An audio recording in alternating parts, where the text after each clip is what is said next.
difference. So the key to speaking powerfully, ironically, is don't be too polite.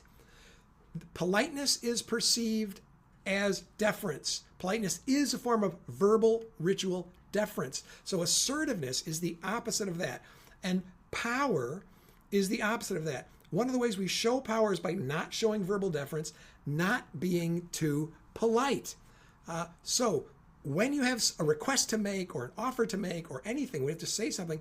If you want to be perceived as assertive and powerful in a situation, don't use too much politeness. Be direct. Say it as directly as you possibly can. That means no hedging, no indirectness, no beating around the bush, no apologies. As direct as you possibly can. Think about the thing you have to say and think about saying it as directly in the most unvarnished, unadorned way that you can.